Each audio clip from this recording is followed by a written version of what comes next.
Hey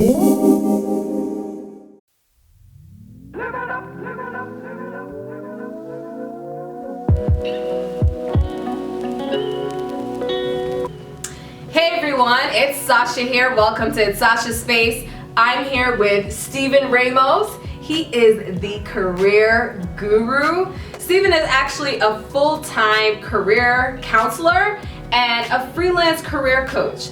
Steve is here to give me 5 tips and tricks to share with you all so that you can ace an interview and hopefully land your dream job. So Steve, what is the #1 tip that folks have to remember if they're looking to get that dream job? Well, first, you need to know your resume backwards and forwards. So this is the piece of documentation that the employer is going to use to kind of make judgment whether you're a good fit for the role. So a lot of their questions are going to come from your resume, and of course your answers, but it all starts with your resume. That's why they chose you to come in. Yep. You need to understand what skills they thought were valuable in order to kind of bring you in for the interview. So if I know my role because I've been doing it for a long time, what specifically should I be focusing on when I'm preparing for the interview?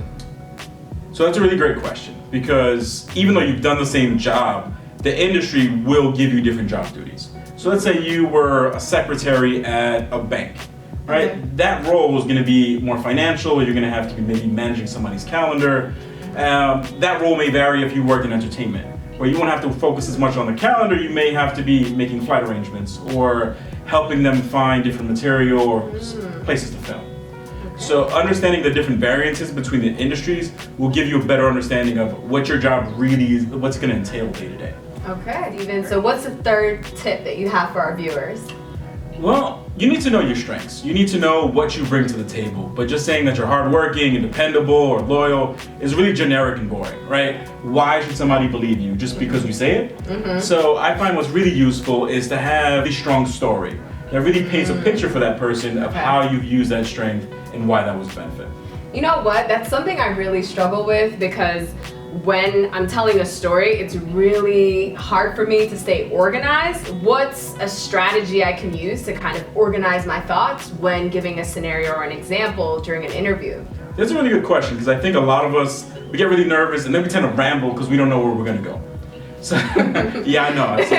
The STAR method is a great way to do that. Okay. So STAR is an acronym. S stands for the situation. So paint a picture for this person, right? Even when you're telling a story, you kind of have to give the background. So while I was working at TD Ameritrade would be the situation. T would be the task.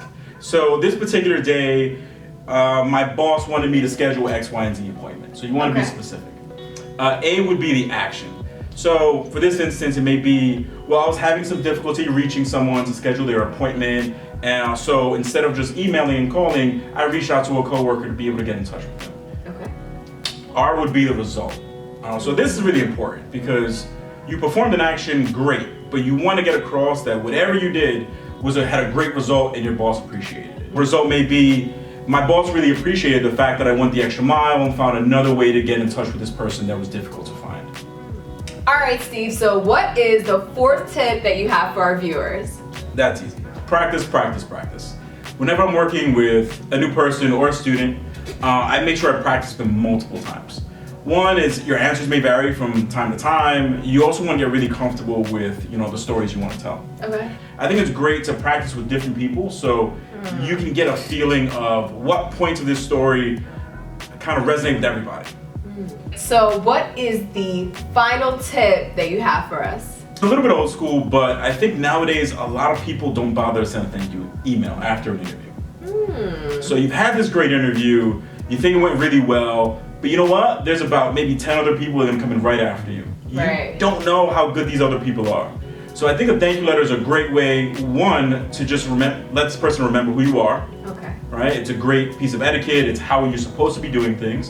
So it shows that you kind of get the process and you're a professional person.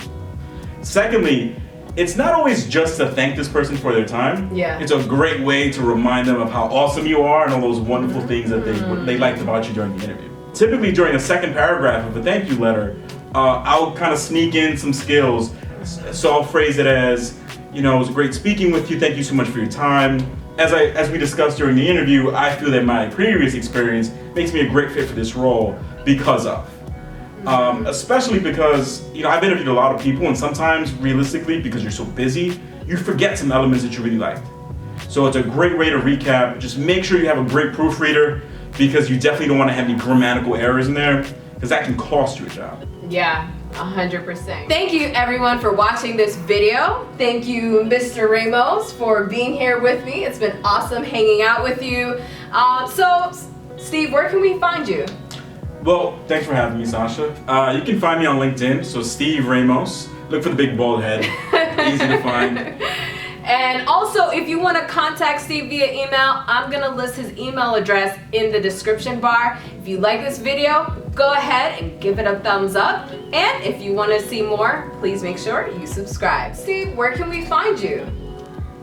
I wasn't really prepared for that question. Nah, it would have been shut off. Make believe.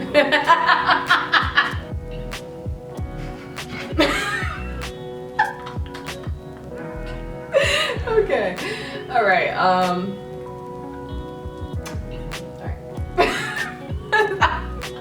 Let's get you focused.